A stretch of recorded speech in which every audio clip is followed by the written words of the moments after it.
Oh, let's start from the beginning. Okay. Yeah. Yeah. Okay. Good. All right. Parsha Miketz on Hanukkah. When we talk about Hanukkah, and we recognize that, as we say in the Alanism, that Hashem did for Klal Yisrael, Matim Yarabim, Meshoyim Biat Tzadikim, etc. Choloshim Biat Giborim. That there was no question that the war itself was an amazing accomplishment. To fight off tens of thousands of Antiochus's troops. Not anybody wants to have a good historical reading. Read Megillas Achashverosh or Megillas Antiochus or the Megillas Hanukkah, which is not Kisvei Kodesh. It's just a historical. That which the Maccabim did, the Chashmonaim did to be able to fight, they were able to fight off the. Nobody can say that it was a military victory because it was that they come into the base of Mikdash and they find this Parsha, and Parsha burns for 8 days. Only said that everything that happens to Klal Yisrael happens because of the Ratzon Hashem. As long as we put ourselves into the hands of HaKadosh Baruch Hu, then everything is possible. Everything is possible. There is no such thing as teva. Teva. What is natural in this world? Ratzon Hashem. What's not teva? When people think that it's not Ratzon Hashem. When people think that it's supposed to be, that's the way nature, the limitations of physical and the material rules of law and etc. That's not teva. Teva is that which Hashem wanted us to do, which to discover the Ratzon Hashem in everything in this world. That's the way the world was created. That was the purpose of creation. That's the way the world was created. And when we put ourselves into Hashem's hands, then anything's possible. Anything's possible. Not anything's possible. That's what normal. That's what's supposed to happen. That's really normal in terms of the purpose of Ma'aseh Bereishis, is to connect to HaKadosh Baruch Hu, which takes us above and beyond the physical limitations, physical and natural material limitations. And that's what happens in the Parsha. Right? We started off with the Parsha with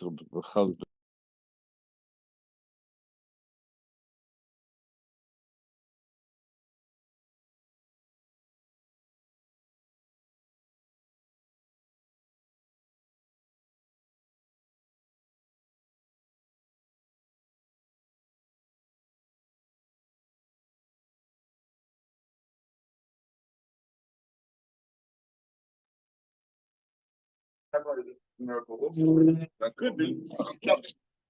So what we call teva, which is nature, which is set up by Hashem, in order to be able to give us bechira, should we choose to be close to Hashem or not be close to Hashem?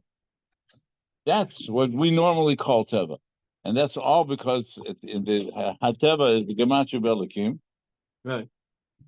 So when Elokim, if you're looking for Hashem, you will find Hashem in what we call teva. Yeah. But the real purpose is that the natural structure of this world was created to bring us close to HaKadosh Baruch Hu, l'mayla, above and above, beyond the obstacle of what we call teva. He's shrouded in teva, right? Hashem is not shrouded. We are shrouded. Well, in other words, he hides himself in teva. So Hashem doesn't hide. Hashem is never hidden. So we have to discover it. We are hidden. We're the ones who are hidden. He's the light, we're the dark. That's right. And that's one of the mistakes that we have a tendency to make. We all look at the events of this world and we say, "Oh, we can find Hashem if you want to look. You see, these miracles happen, amazing things that are happening." No, the amazing thing was that we thought that it wouldn't happen. that was the obstacle. We are our own obstacle. We are living in the obstacle, and it's up to us to remove the obstacle. So we can see that the entire plan and purpose of the world and creation is to discover Hashem in everything in this world. So therefore, when it goes from Yosef being sold by his brothers and having to interpret the dreams in the bar, in the Pesach, in the gym, in the prison for the Saramashkim Sarofim, in order for him to be able to come and interpret the dreams of Paroi, so that he should become Mishal Namelch, so that he should be able to bring Yaakov down to Mitzrayim in order to fulfill the nevuah that was given to Avram Avinu, right? And that he would then come, he would be in Mitzrayim, and he would be given Osnas Bas Potiphar, which is the daughter of Dinah from Shem.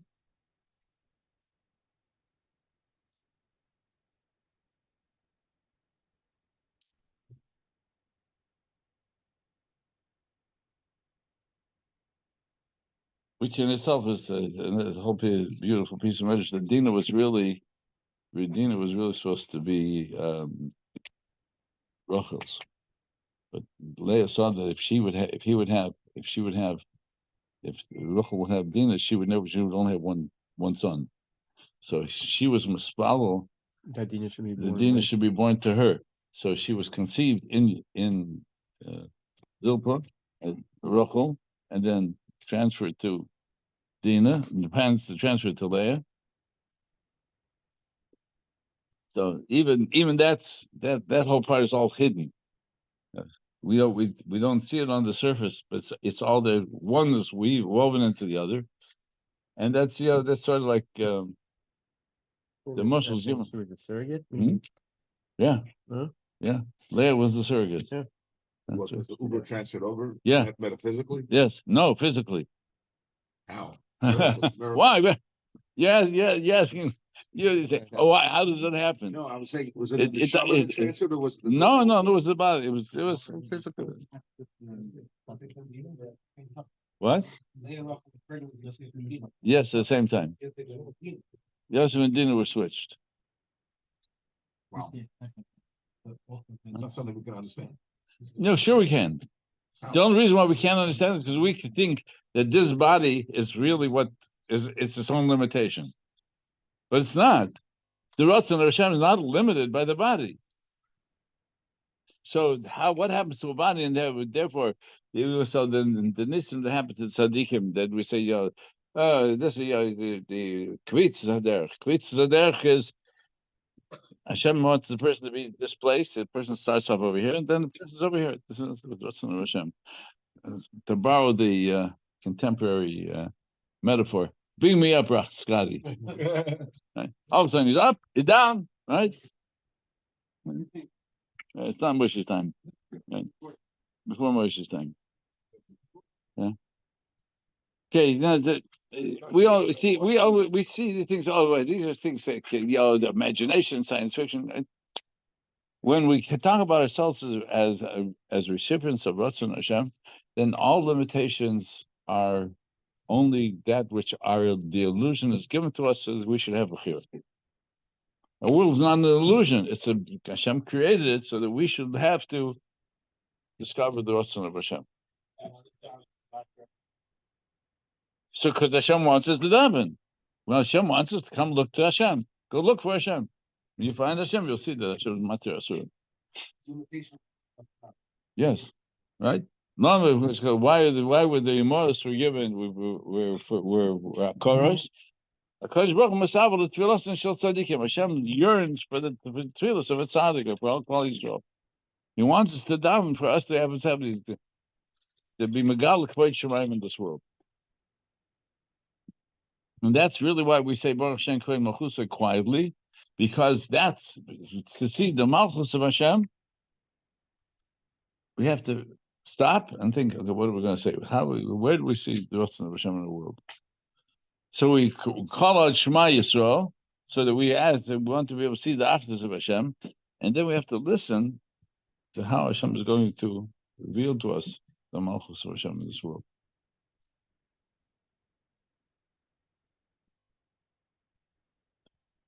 And that is what the Chashmonaim discovered or reignited in Klal Yisrael. when they came to the point where the power of Greek philosophy and mythology, Greek philosophy and mythology, which went hand in hand, said that this is really what the world is all about. Indulge in the body beautiful and the physical well-being being the ultimate purpose of creation. As Rav Kiva told Jonas Rufus, he told him, he says, Jonas Rufus said, why do you defile the body with the bris milah? So Rav Kiva brought him a loaf of bread, and he brought him some grain. He says, which one are you hungry? If you're hungry, which one are you going to eat? They said, the loaf of bread. He says, why not? The grain is more natural. The grain is more beautiful. He says, no, but you got to process it. He says, that's why we have bris milah, in order to tell us that we have to process our physical world in order to bring it closer to HaKadosh Baruch Hu.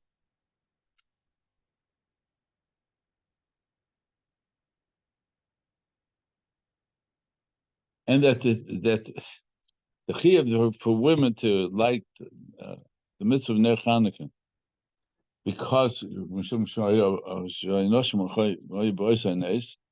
because right, that they continuously were constantly filing the very kedusha of Klal Yisrael and the women of Klal Yisrael, and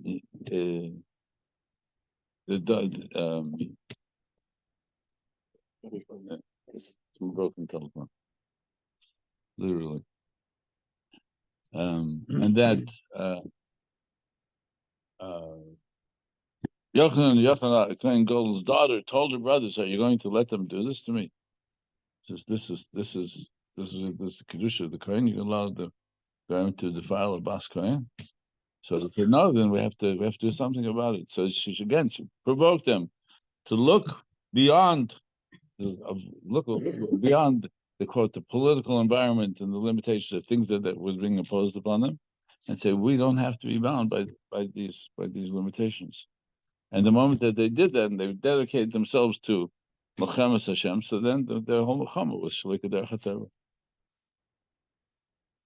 As well known, you can't draw from military tactics from the stories of Cheshbon, because it's always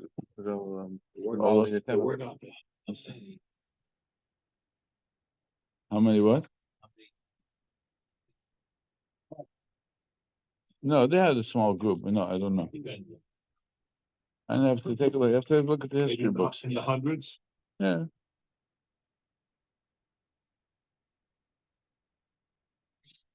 Do we know if they're pitch battles or they were guerrilla tactics? Sure. They were just read last year was the first time I saw McGill's Chashmonaim published. So for again after I don't know 30, 40 years. For 30 or 40 years ago, you couldn't find a McGill's Chashmonaim if you tried. Huh? It was written by some Jewish Greek historians. Yeah, it was written at the time, but it was written as a historical. No, Yosefus is much later. Philo was also around. What? No. That's the War of the Jews. That's the second base at the end of the second base of Megiddo. No. So there's actually 3 different versions of Megillus Chashmonaim, and one of the publishers published all 3 together.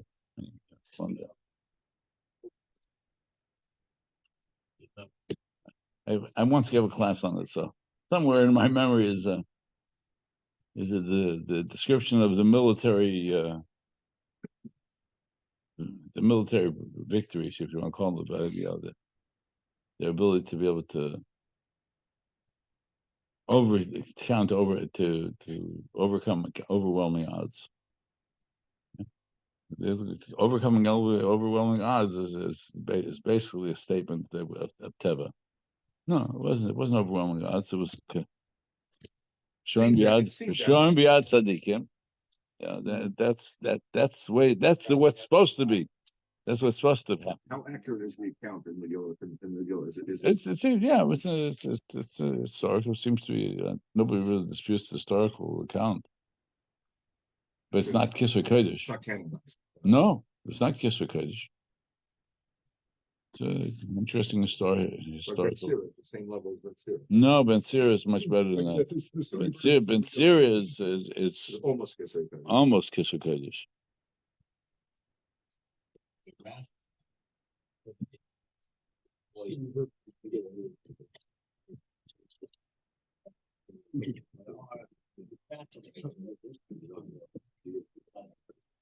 But if you start to read, if you just read the historical account of that period of time, all the Muhammads were miraculous. How many Chachamim died in Ben? Three? No, there were 7 or 8 brothers, and only one ultimately survived. Yochanan Kohen Gadol. One was assassinated. Right? They were assassinated. They died in battle. Right. Trampled. Right. However, that the Klal Yisrael was that it reignited the light of Torah in Klal Yisrael to counter against the Hellenistic mythology and philosophy. This is the first time in history that they were just attacking that theology and cleaning the body as opposed to the. Yeah, because the Nesa Purim, which took place before, was a physical miracle. Up until that point, anti-Semitism was "we'll kill you." This is the first time we're killing your neshama. Right.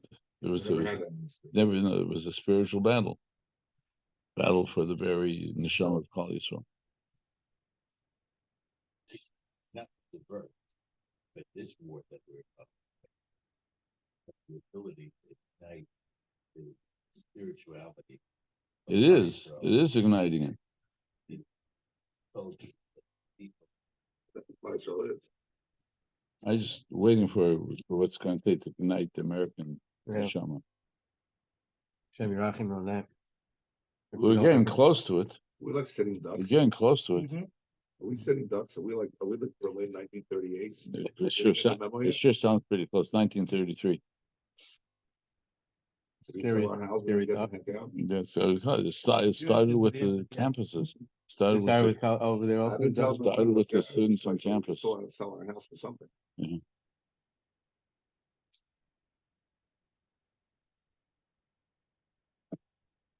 Since I'm not a prophet, I can't tell you to do that, but you will make profit if you sell it now.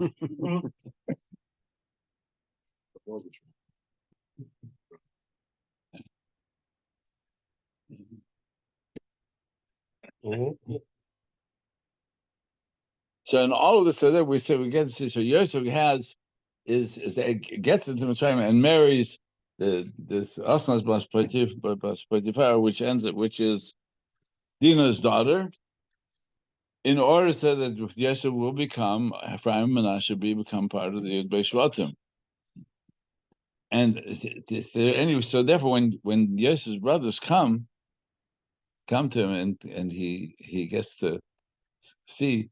He never recognized that he just that he was given the opportunity to help them with a tikkun, to help them remedy the fact that they had done this act, which in their minds was an act that they had justified, and Be'emes says it was because you see that the Parsha made sure that Yosef being sold to Mitzrayim had a tachlis, because the Chazal, the Gemara tells us that had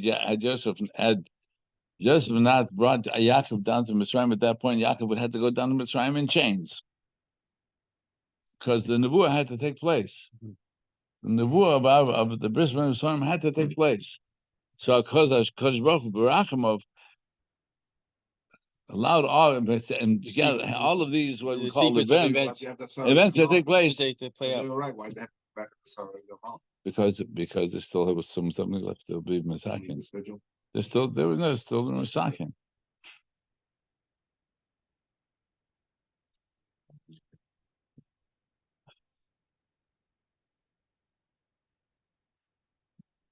I've said this a couple of times.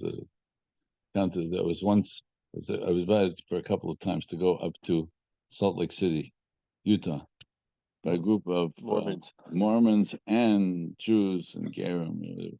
They're a mixed crowd because they wanted to study Kabbalah. So they called the Reform rabbi and they said, we want to study Kabbalah. They said, you got to call Rabbi Twerski. Yeah. So I went up to teach Kabbalah in Salt Lake City. And somebody, there was one, how do you reconcile the Holocaust? How could God allow such a thing to happen? I said, I'm going to tell you my own thinking. If you like it, good. If you don't, blame me for it.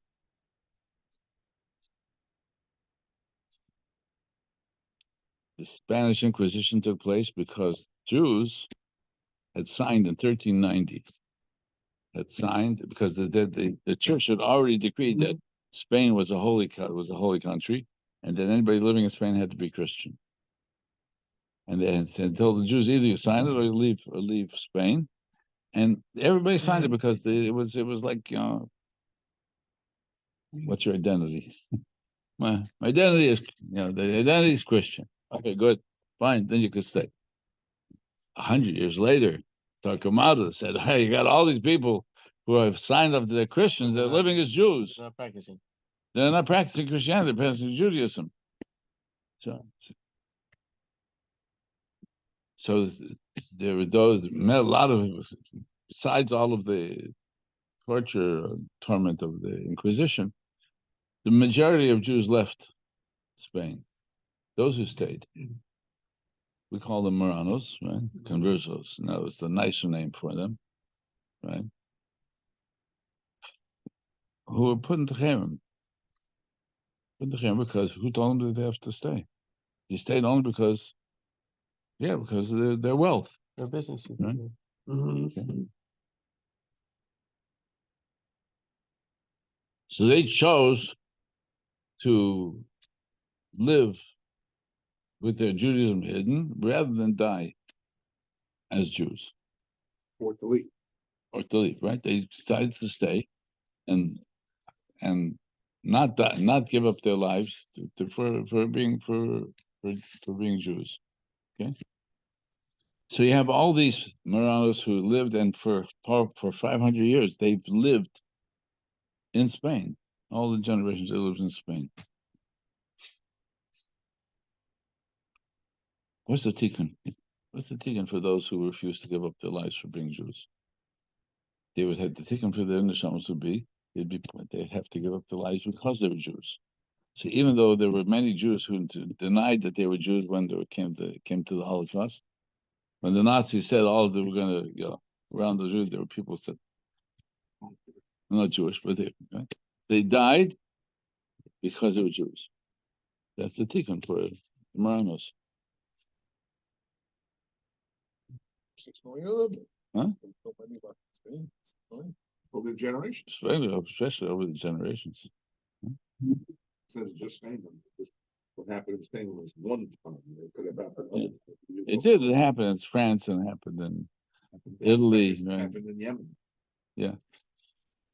Hey, so we can say, here's all these neshamas they didn't want to die as Jews. They wanted to live as Goyim, but they didn't want to die as Jews. And here's another whole generation that died because they were Jews, even if they didn't want to. Right. So I finished my little lecture,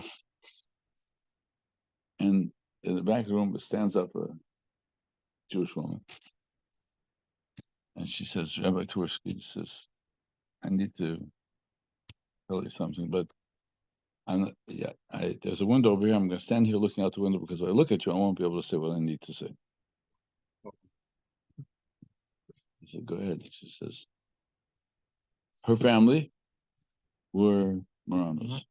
They lived in Spain for 400 years, knowing that they're Jewish, but practicing Christianity. And they married other Jews. Yeah. They knew that they were Jews.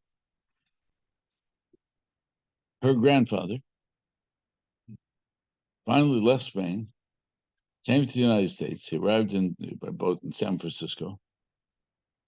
how are you? I don't know. He arrived in San Francisco.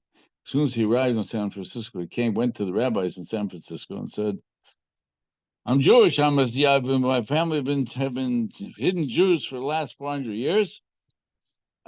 I'm back. We're back." And they said, "Prove it. How do we know you're Jews? How do we know you're Jewish? Maybe you're not." He was so insulted. That's what she said. He was so insulted. He says, instead of having you say, "I'm going to live as Christian, but believe it, I'm Jewish. If the Jews don't accept me, I might as well be a Christian." And he married a non-Jewish woman. He says, "I am the first of his descendants who converted back to Judaism." He says, "I'm married to a Holocaust survivor who doesn't believe in God." It's an interesting family dynamic. I want to be that Shabbos. I'm telling you, this is the story. This is yeah.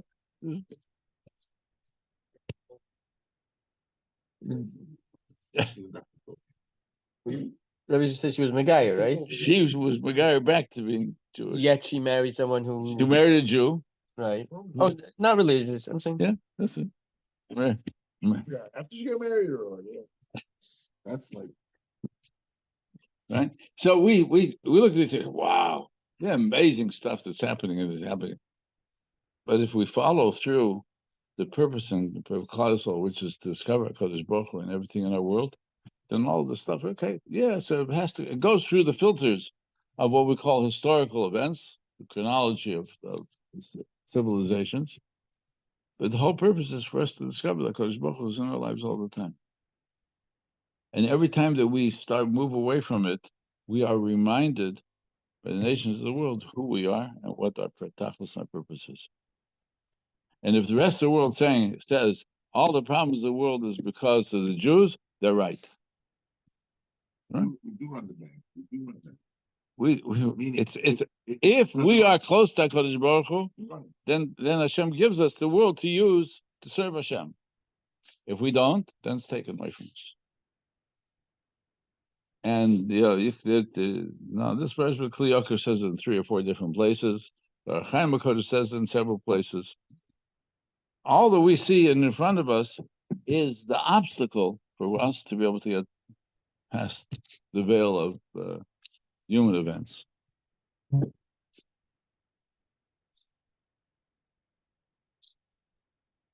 Where does the light start shining through? Yosef, when the brothers bring Binyamin to Yosef,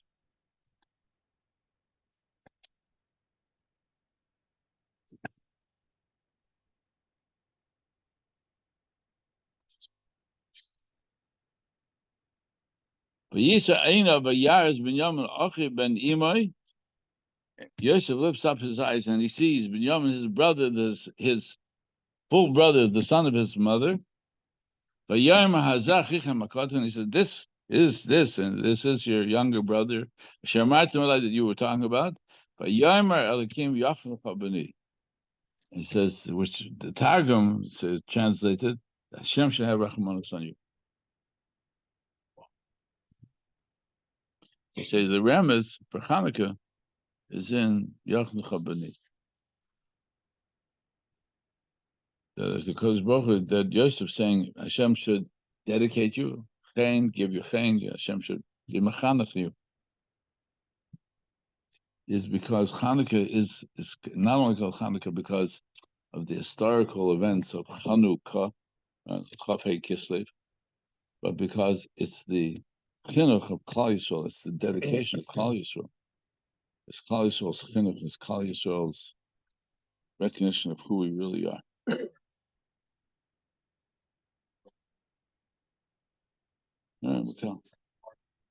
So the Zohar says that Hanukkah is the Yom Tov of Torah Shabbat. Proof is we light the lights at night.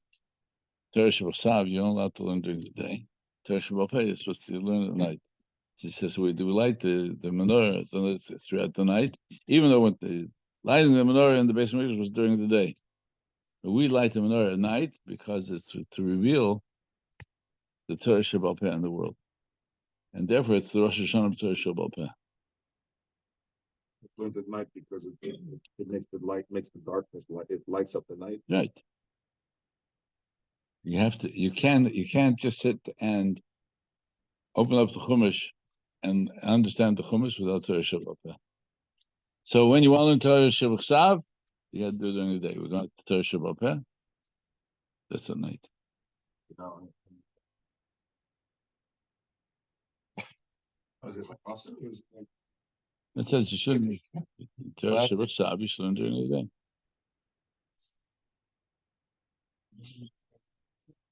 This is all Torah Shabbat Peh. But sit down and learn the Chumash with you inside.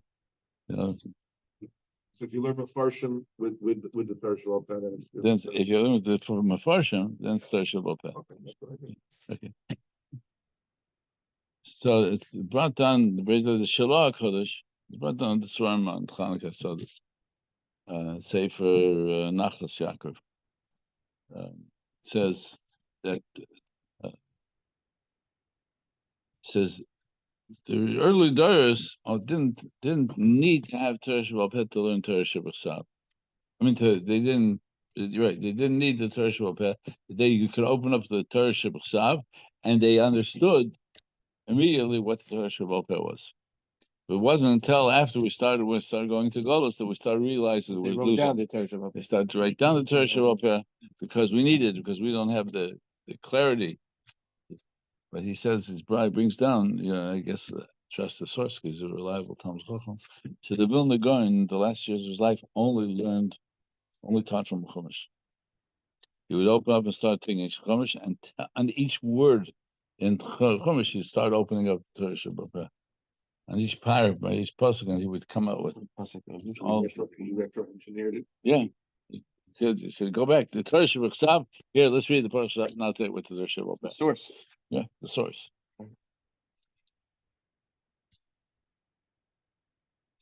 So the change starts taking place. The Chanukah, the revealing of the light of Torah Shabbat Peh, starts from Elokim Yochim Chobani. Hashem will give you chen, Hashem will give you chinuch, Hashem will give you rachamim. Then, would be the process in which to force Yaakov to come down from Mitzrayim. Once Yaakov come down to Mitzrayim, then the nevuah of Abraham Avinu still would be fulfilled, so the Klal Yisrael will be able to go out. The Cheres to be Mekabel Torah. So, how many different layers of these hidden messages are there? One of the Mishalim is a tapestry. If you want to go buy a beautiful tapestry, it looks great. Realize how much skill went into it. You know what's really interesting? Look at the back of the tapestry. There's all these streams coming out from one end to The argument on one side. yeah. It looks haphazard, but you turn to the other side, you see it all makes sense. Yosef it caused Yosef to Rachamim to start to burst forth. So he wanted to cry. So he started to cry. That's where he started. This change started taking place. They needed to make sure that they were ready for the light of the Torah to come through to them. So that's what he says. So it comes to in the beginning of the Parsha, after Yehuda have this argument. It says, "Ani Yosef Oid Avichai," is if you get past this past service, so then it's Oid Avichai, and that's what we're looking for. Because if we allow ourselves to slip into the illusion that there's a military victory taking place, then we get stuck. Because the military victories are all nations of the world are telling us, what are you Jews doing there? Are you being Klal Yisrael? Are you fighting with compassion for other human beings? Huh? Are you being, quote, humanitarian?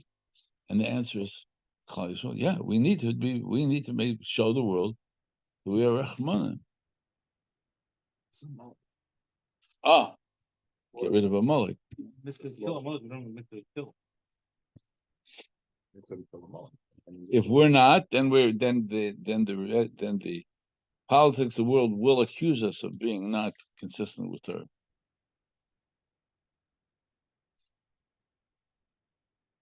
So we call the victory or the events of our world are to open our eyes to see the Ratzon of Hashem and everything in our world around us. And the pain and suffering that we experience because of the losses that we experience are only because to remind us that we should be davening for the protection of every single Jew, no matter where they are and what they're like or what they're doing. Hashem should protect. These factions so against before you know. Because otherwise you wouldn't have a bechira. You need to have those who say no. You're Those that say no, and not just the fringe. There are people that are like the people. They're wrong. no. They're part of the obstacle. They have different features. No. There's those who are anti. They're not anti-Eretz Yisrael. They're anti the government of Eretz Yisrael. They're not anti. No, they're not anti-living there. They're anti the government and the functionality. But you're talking about The the extremists the who were currency. kicked out of it. No, it's not extremist. There's enough of those who criticize the non-religious formation of the state of Israel. Right. They still hold the view to where it's Mitzvah Yisrael has to go on to do with the state of Israel. I think he's talking about the. He's not talking about the Twenty characters. Yeah. No, but you can stop him. Yeah. So all that happens is when we are being challenged, are we really ready to see Yad Hashem in Eretz Yisrael? Then the politics are irrelevant. The politics are only because we're looking to see we have a government, we have our own army, Guns and ammo. we are capable of Pending. defending and offending, conquering our enemies materially, physically. The proof is that Eretz Yisrael was the conquest of Eretz Yisrael happened to didn't lose a single soldier. Yeah, except for I. And that's because of an Aver. Otherwise, the Mokram's Kibush was Alpinate. So, are we ready to conquer our enemies and take back part of Eretz Yisrael? And it's only because it's Ratzon Hashem. As long as it's Ratzon Hashem, then we'll happen Alpinate, which is the opposite of getting caught up in the obstacle, the illusion of that we are the ones who really make things happen. I'll be that. We should tell the world like they're really going to finish them off. Yeah, go out there, go. Mechias Amalek, they were over on Shiva Mitzvahs B'nai Noach. They should be, and they stepped into and Eretz Yisrael and Klal Yisrael to do it, because otherwise the Gemara says Shiva Mitzvahs B'nai Noach. They're all Tinek Shnish, but they don't keep their own governments clear, and they don't treat each other right. They're already they lost the knowledge of Shiva Mitzvah. But the moment that they start shepherding Klal Yisrael, then we're mechuyev to mechanech them and tell them you have violated Shiva Mitzvah. Each one, for every single one of them. So if we're going there to be mekayim the tzibur of Hashem, then we have the right to do it. We're going to Parsha, but have to recognize that you got to protect your people. Yes, that's right. Yeah, absolutely. Because the Torah says v'haftarach. Yeah, but that's because the Torah says v'haftarach. So I had one of my debates with that same Reform rabbi. Yeah. He said he had all the kindness about, are you Orthodox Jews? I said, you know what? You can say that, you Orthodox Jews. I would never say you Reform Jews, because I have a mitzvah. He says, yeah, but I don't. Yeah, he said, I don't have that. That's your mitzvah. Well, under the mileage of being reformed. Yeah.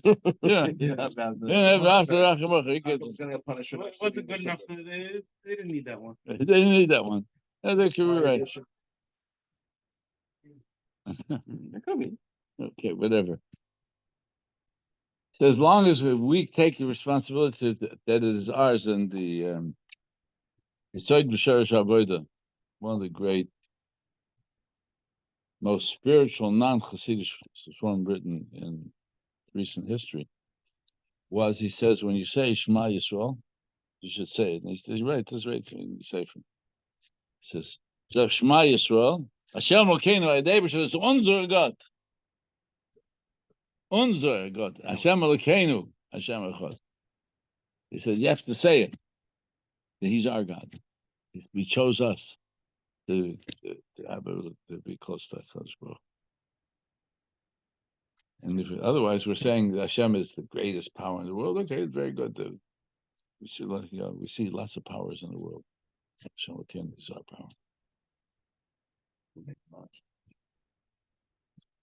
So therefore, Yosef is takes the opportunity for the tikkun of the Mechiras Yosef, so that they could see that Hashem has prepared everything, so they should be able to go into and come out of Mitzrayim. It's fulfilled in the Nebuah. He'll let us put ourselves into Hashem's hands, and Hashem will get us the earth as well because we made. We have to operate up Derech HaTeva, but we have to know that it's Hashem who is. Hashem is making. Meaning, we're mechuyev to fight physically, right? Yes. I'm saying, but Yes. we have to understand As the that Torah tells us to. that anything that all the victories are saying.